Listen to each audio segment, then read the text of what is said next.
souveraineté vaccinale loolu moo yóbbu woon président Bassirou Diomaye Faye au sommet de Gavi en France dégg nañ la tam nag ci boobule mbir nga ne le président peut-être a été trompé est-ce que mën nga ñu leeralal loolu mais aussi la question du vaccin contre Covid ndax amoon na aussi beaucoup de polémique autour de ce vaccin. Donc loolu yëpp ça dépendra de l'évolution du pays. ok man demoon naa bi am na dëkk boo xam ne boo fa demee ceeb boo ko toggee da ngay tibbal ku nekk jox ko mu ñam fii ci Sénégal. tey dem nañu ba léegi ceeb boolu dañuy tuuri ceeb bi dëkk boobu. d'accord bon moo tax ay étape la. ay étape la man bu ma demee ba def médecine def urgence yam fii li ñu yaakaar mooy sunuy doom ñëw demaat à un autre niveau loo xam ne dañu ko gis man sunu médecine mooy li nga doon wax sànq dañu toll ci médecine boo xam ne da ngay gis mooy kon suma maam yi waxoon waa ji jàngi woon université ñëwaat ñu ne ko yow loo jàng ji woon université mu ne am na loo xam ne bët mënu ko gis dama jàng loo xam ne bët mënu ko gis ñëpp di sant ne waa ji war commencé wul dof d'accord tu vois ñooñu aussi dans leur milieu microscope amul sax waxtuma la ay microbe léegi ñiy bañ Covid bi tamit ba léegi c'est aussi loolu la seen bët li mu leen mën a may gisaguñ ko ñoom li ñu xam rey nit mooy jël paaka jam ko xotti biir bi jox ko poson mais poson déjà sax c'est une évolution nga xam ne quand même am na ay produits yoo xam doo ko gis te dañu am danger voilà moo tax benn évolution étape la ñuy xam donc ñun tamit foofu la ñu toll bëgg ñun maa la gën a bëgg tey jël togg dara ne leen say vaccin baa ngi nii c'est made in Sénégal ñëpp Sénégal baax na mais recherche dafa compliqué mooy histoire bi ma amoon avec les premiers vaccins qui sont sortis c'est pas possible de faire un vaccin en moins de 3 mois il faut nga dugal ko ci ay mala dugal ko ci ay nit dugal ko dans des pays différents dugal ko ci ku weex dugal ko ci ku ñuul dugal ko ci ku diabétique dugal ko ci ku diabétique ku hypertendu ça prend des années et des milliards tout à fait boo paree boo koy trouvé tamit kan moo koy jënd d'accord pare te vaccin palu lu tax génnagul vaccin palu oui lu tax génnul waaw lu tax vaccin kii Covid génn vaccin palu génnagul docteur lan lañu war a dégg si kan moo koy jënd c'est parce que ñun africains yi même bu palu bi génnee du ñu am lu ñu ko jënd est-ce que ça coûtera cher non même pas si ça coûte pas cher est-ce que am nañu clientèle bu lay may nga investir 50 milliards nga dem di ko jaay dans les pays où il y a le palu ñu ne la ils sont pauvres ils n'ont pas de quoi ils n'ont pas de quoi acheter d'habitude les pays pauvres ñoom ñu am palu quoi ouais c'est mais bien sûr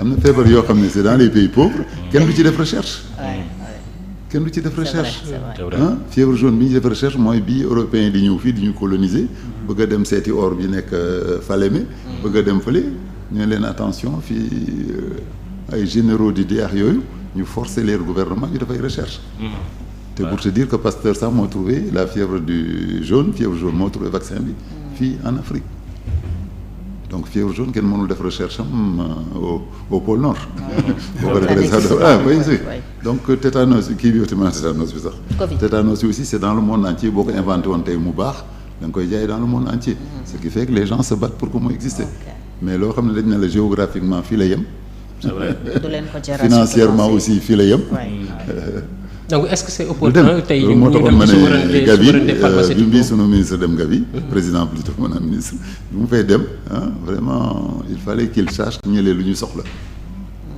ñëlee lu ñu soxla nous les pays pauvres on est classé pour être des cobayes l'Afrique l'Inde médicament bu génn foofu lañ koy essayer ba mu baax ñu dem di ko jaayee et ñi am moyen pour mën ko jaay tamit ñoo lay soxla bu ngeen gisee Pasteur ils ont des dispensaires dans tout le Sénégal yi ngeen ko am na benn bu ma xam boo xam ne Sirmac la nekk da ngay ñëw ñu la faj palu yooyu yëpp di jëlaale sa deret di la mayale benn garab di piqûre say xale te écoles yi sax récemment gisoon nañuy distribuer dans toutes les écoles des médicaments disant c'est contre les parasites mais kan moo mënul parasiter doomam à 750 lu tax ñu jël ay oto di dem ba ay biir Fuuta di jël seen i ay gorob di ko may ay xale posez-vous des questions donc man si ma ko wax piège bi mooy na def attention est-ce qu'il va pas signer un papier là-bas qu'il est dans une convention qui va permettre à ces gens-là d'étaler leur recherche et de nous utiliser te di gën a xaalis bu bari lañ ko wax apparemment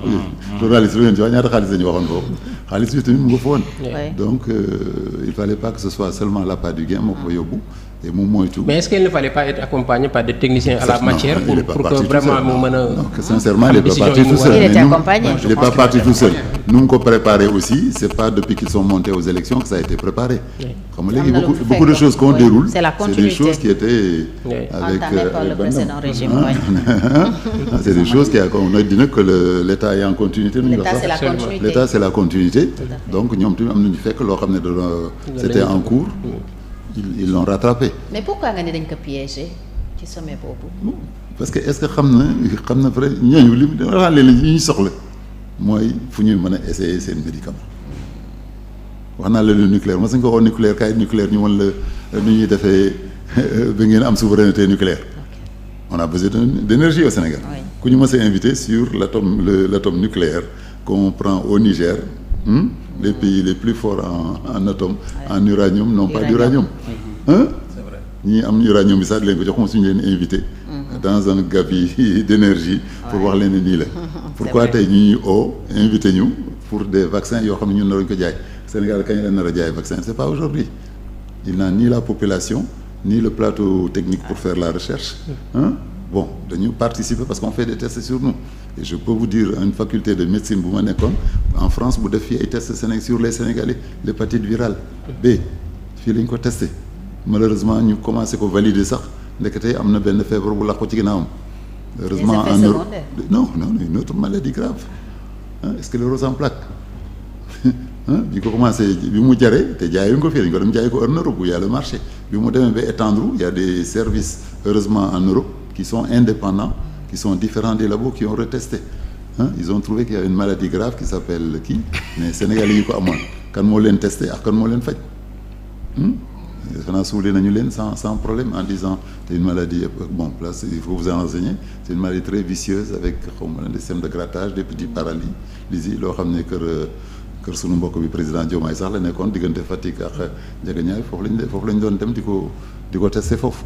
la faculté où j'étais dañ daan envoyé benn étudiant sénégalais ñu dem ci àll bi ñu jox leen flacon ñuy essayer sur les kii benn nombre bi mat ñu dem utiliser ko valider ko defe ne baax na. malheureusement il y avait encore une autre maladie qui était derrière dañ ko toggaat defaraat ko ba léegi maa ngi recommander ñu vacciner parce que hépatite virale aussi. n'oubliez pas que c'est très grave au Sénégal. dans le monde il y a la Chine qui est devant sur l'hépatite virale kan moo ci topp. Sénégal. donc c'est une maladie très courante au Sénégal. mais il n'y a pas de communication par rapport à ça. ñun de jàng nañ ko xoote tous les jours. il y a pas assez de communication ça c'est vrai. voilà commencé nañ def ay recherche dañ doon wax ne par voie sexuelle lay dugg comme le truc mais on s'est rendu compte que la salive. même la salive potu ndaa xam nga potu ndaa rek mën na ko joxe dans une famille. très rapidement. potu ndaa donc c'est quelque chose qui existe dans la salive qui peut se distribuer et malheureusement aussi comme dans le sang. et dans les relations sexuelles aussi donc c'est une maladie boo xam ne. et ça fait des ravages pays moom pays moom ngeen di woowee pays de. pays sax man les Sénégalais le connaissent bien. bañ ne la sax tubaab mën na ko faj médecine tubaab mën na ko faj. ça veut dire que c'est comme c'est bien ancré dans le Sénégal. traditionnellement même on sait que ça existe. ba ñuy wax ne sax am nañu médicaments yu ko mën a faj. bon man nu may bàyyee sama ambulance dem jëli ko dans un laboratoire di ko étudier peut-être que c'est vrai mais kañ la ñu am. ay doomu monsieur Kane wala doomu monsieur Ka yoo xam ne lekk nañu ba suur football ba doyal léegi day laboratoire lay dem mais boo yeewoo sa papa amul lu mu lekk sa yaay lu mu lekk da ngay uti liggéey nga jéemee ñooy def médecine ndax dañu mën a nga dof lu tax ngay def médecine bu nar a prendre 7 ans say mbokk ni ngi nii amuñu dara man tontu leen ne li metti lii bu pare li mu nar a andi moo bon logique boobu nag xam daa ñëpp nañu ko xam def lu metti mu pare nga mën a dimbale plus de gens def lu yomb nga bind dimbale 2 personnes raisonnement yëpp ngi woon foofu mais actuellement quand même au niveau de l'indépendance vaccinale bon c'est un beau rêve quoi j'espère qu'on y arrivera. mais Fatou si tu permets juste en parlant de vaccination gis nañ ne bon man ça m'inquiète et ça m'interroge par rapport ak nos enfants on nous oblige à ce qu'ils aient des carnets de vaccination etc. Il y a une panoplie de vaccins à prendre je ne sais pas de 0 à ou bien je ne sais pas jusqu'à mais c'est en fait jusqu'à 2 ans. Moi je suis pas trop fan quoi déjà moi je vous dis mais parfois damay tiit en fait su ma déggee un peu que en Europe communication wala gis-gis gi ñu am par rapport suñu côté démographie bu ñuy wax dañu ne ñun on est trop nombreux quoi et puis selon les chiffres d'ici 2000 je ne sais pas 2030 ou 2000 je ne sais pas 2050 Afrique mooy doon la plus grande démographie du monde est-ce que quelque part bon man xawma man du ma scientifique mais j'ai des doutes est-ce qu'on ne cherche pas à limiter les naissances en bombardant nos enfants de vaccins dissimulés comme ça. Beaucoup de vaccins sont soupçonnés d'ailleurs, notamment vaccins contre le cancer du col de l'utérus pour les filles. Parce que kooku laboratoire bi koy defar moom moo koy diffuser. Oui. moom moo ñëw fii tëgg tama valise devant mon ministre là au niveau truc après distribuer xam nga produit boo ko defaree sax boo wóolu sa bopp yaa ko war a publicité. C'est des entreprises qui doivent le reprendre et le diffuser pour toi mais boo bëggee def recherche mooy comme mu tudd buum ak di bumi. am na produit yoo xam ne waroo mën a buum ak di bumi. Le scientifique et le chercheur doit trouver son produit. Deux laboratoires, 3 laboratoires se battent. Qui am potentialité bokk Gavi ñëw essayé ko au Sénégal que les bokk parce que du Gavi rek moo am na yeneen xam naa système de vaccination yoo am en Amérique du Sud wala yeneen beneen Gavi bi nekk fële tamit am ay potentiel am ñu boole yooyu yëpp seen résultat te présenté ko dans un congrès léegi nag dans tout ça qu'il y ait encore les laboratoires indépendants qui disent man day balaa ñuy vacciner ay Sénégalais xaar leen ma may leen ma 5 minutes ma xoolal leen et normalement dans chaque pays tamit tout médicament qui rentre doit avoir un agrément. Il doit y avoir un minimum de échantillon booy jël même boo amulee dara nga yëngal tuuti dugal ci laboratoire xam sa mbokk bu nekk Scandinavie nga envoyé ko nga ne ko yow qu'est-ce que tu penses de ce vaccin là à ce moment là on dit au Sénégal ce produit là est agréé et peut aller mais donc am na vaccin nag yow ko xam ne vraiment bon c'est pour dans l'enfance vraiment maladie yi ñoom coqueluche mortalité infantile boobu moo amoon quand même vaccin yi dimbali nañu ci dañu ngi évoluer mais docteur en vous entendant parler xëy na peut-être ñi nga xam ne ñoo xaw a pauvre ñoom danañu seen tiitaange dana gën a yokk parce que jàpp naa ne c'est pas du jour au lendemain tey la suñu système médical nar a nekk système bu performant te tey xëy na boo amul yenn capacité yi feebar peut-être dem à l'extérieur mën a faju ji ak yooyu donc day indi jafe-jafe bu mag ci li nga xamante ni moom mooy sénégalais naturellement africain même. loolu am na solution. c'est-à-dire il faut. kii feebar léegi ne ko de hépatite virale nga am na ngay dee def na laa noonu dara xaaral ma seeti. sama maamu jox ma racine yi ma naan. reen yi ma xooj naa. démb laa jóge Fuuta benn panaar yi bu jóg boo xam ne loxo bi day bare daanu. mais kii mu wóolu mooy sëriñam nee na ko bu la pikiir laal. noonu la ko bàyyi ba baaraam bi daanu mais il est dans sa logique il est dans son logique il est dans son environnement loolu day na ko même bu baaraamam bi daanu y a pas de problème alors que ñun dans une autre logique on se dirait non mais bon est-ce que dañu dem ci sëriñ sax ba sunu baaraam kii mais ñoom système boobu la ñu fa yor depuis des années ñun on vient à côté on est la médecine de tubaab bu ñu ma fa affecté sax damay liggéey 2 jours 3 jours yi ma dem congrès à Dakar année docteur bi nekku fi année kii infirmier bi dafa génn dafa dem congrès donc médecine aussi dafa am doxaan da nga war a doxaani nit ñi pour dugal médecine bi ñu comprendre ko moomee ko mais tollaguñu foofu tey boo doon wax ni dëkk benn dëkkaay ma faj leen gratuitement sax dañuy def parce que am nañu seen système bu leen satisfaire déjà donc seen tête lañ koy mottali boo pauvreté amulee dara mais appendicite am na dëkk yoo xam ne appendicite kenn du ko découvrir. c'est-à-dire xam nga docteur appendicite kii moom la ñu sa doom fii de dafa am FC dafa nar doon péritonite nar na dee ñaati xale ñooy dee ci àll bi te kenn wax dara. c'est-à-dire docteur c'est par rapport à la société. Oh. Les Sénégalais ne savent pas xamuñu ni la santé n'a pas de prix mais elle a un coût. C'est-à-dire nous avons une culture sanitaire boo xamante ne baaxul il faut que nous l'acceptons. Mais sur le coup excuse-moi je vais t'arrêter. La médecine qui n'est pas de tubaab la. Oui. ñuy dépenser ñun sax le problème. Non, je parle du médecine en général. Je parle du médecine en général. Le fait qu'on n'arrive même pas à les séduire. C'est qu'on ne fait pas comme le marabout qui te dit dama la ndil ma ñaari nag ak ñaari ginaar ma faj la contrat lay am boo xam ne man dama lay tiim ne la man nii. Mais ñun le fait que ñu lay fayal 10 000 ma defal la ordonnance nga dem defi analyse nga ñëwaat da nga wax ne kii est-ce que bëgg na ma faj. Oui mais foofu ci yow la àndal docteur. ci système boobu parce que ñu am un autre système boo xam ne yow da ngay lëkkaloo ak kii lay faj. nga dem këram nga toog añ jot nga añax moom. mu ne la toogal fii tout à l'heure maa ngi indi reen bi ma dem jëli ko mu nekk sa mbokk. loolu laa si ñax moom contrat bu leer. sa feebar bi mën naa ko faj. ñaari nag nga may andil ñaari xar nga may ñaari xar pour consultation. tout à fait 5 000 francs tout à fait. Des fois c'est pas une question d'argent. C'est vrai. moom laa wax c'est-à-dire la culture sanitaire. Notre culture sanitaire. C'est-à-dire suñu culture sanitaire. Il y a plusieurs cultures. Voilà les cultures sanitaires bi nga xam ni moom la ñu am. moom moo baaxul. nee naa la sénégalais balaa muy dem hôpital day feebar. baaxul parce que ça règle des problèmes. oui mais ça ne règle pas ça règle des problèmes dans notre tête. ça crée aussi des problèmes. ça règle des problèmes dans notre tête. tout c'est une histoire de normes. voilà maintenant xam nga docteur. il faut ñu am culture man maa ngi naan sama garabu sëriñ bi maa ngi maigrir maa ngi suxarat mais bon c'est comme ça. xam nga médecin. sam papa nee naa dem réanimation. xam nga sabotage am na dëkk yoo xam ne xamuñ leen mooy sabotage. docteur sam papa nee na ma. soo jàppee ni butéel bi su ma tegee li may ñaan ci butéel bi yëpp day nangu. soo taxawee tiim butéel bi ñaan ko day nangu. fii la. maintenant il faut que suñu mentalité bi évoluer par rapport à la santé. oui mais qu'est-ce qu'on aura à la place. qu'est-ce qu'on aura on a quelque chose à la place. Parce oui que affaire c'est une question. waaw moo tax ma ne la il faut qu'on évolue. Voilà. il faut qu'on évolue vers ça. Voilà. C'est-à-dire il faut qu'on ait l'habitude dem seeti docteur. dem def bilan sanitaire. dem defi bilan sanitaire. est-ce que les moyens également les moyens même est-ce que j'ai dit au-delà même du plateau médical est-ce que tey yow. c'est-à-dire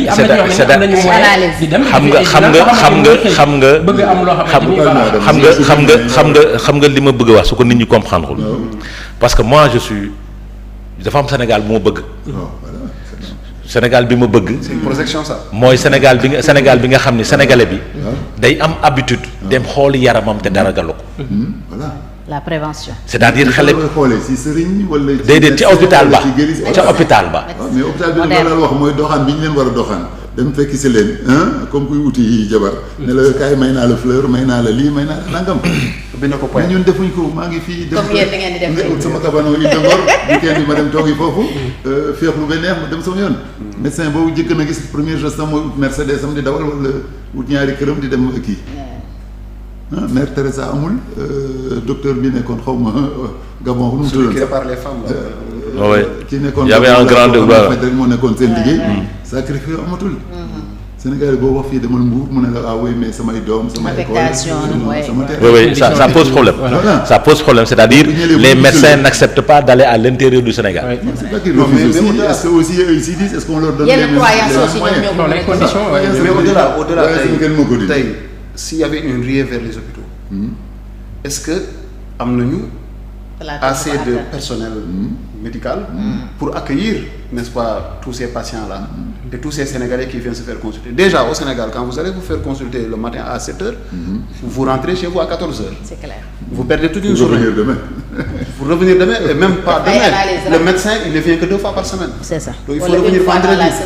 Donc écoutez, à un moment donné aussi, comme ni ko docteur waxee c'est une question d'équilibre. C'est vrai. tey am na koo xamante ne moom gëm na ne moom bu demee si ginnaaw néegam am na benn ay xamb yu fa nekk bu wisee soow dem peut-être ces maux de tête là vont se dissiper bon pour un temps il va le faire. léegi nag ñun il faut que ñu pare quoi. yow li nga wax nii c'est un idéal. On doit tendre vers ça. mais il faut que ñu liggéey dëgg pour loolu parce que boo nee tous les Sénégalais dem leen hôpital bu ñu demee hôpital. man li ma gëm ne mooy. mais Cheikh Kane on a d'autres thèmes aussi. Cheikh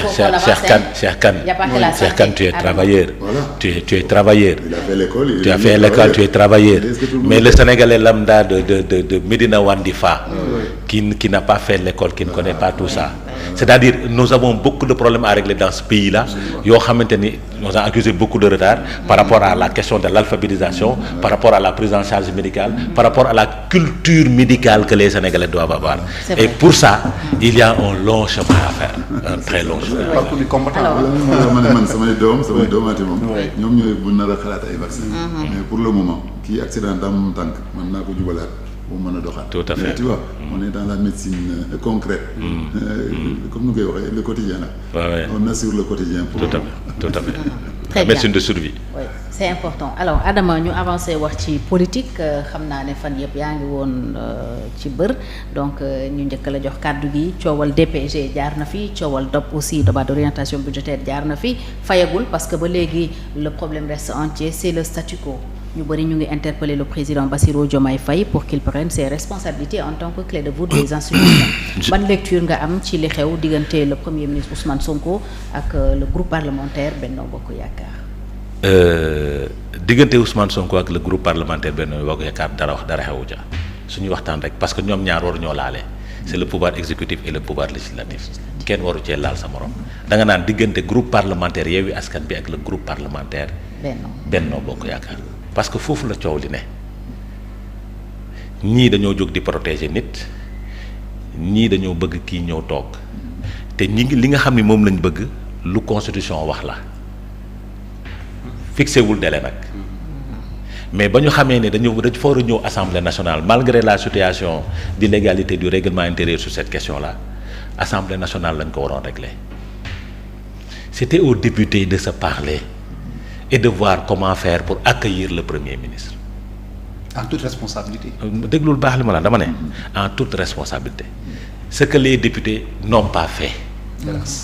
J'ai dit ce que les députés n'ont pas fait les hostilités yi dafa démarrer ci benn boor mooy un groupe parlementaire s'est levé pour faire une conférence de presse et attaquer certaines choses c'est de la politique politicienne beneen député bi beneen groupe parlementaire bi tontu c'est normal c'est de la politique politicienne te warul demee noonu parce que kii nga xam ni moo war a def déclaration de politique générale constitution bu Sénégal moo ko sant moo ko jox injonction maintenant ba mu ko joxee injonction c'est le règlement intérieur qui doit l'organiser point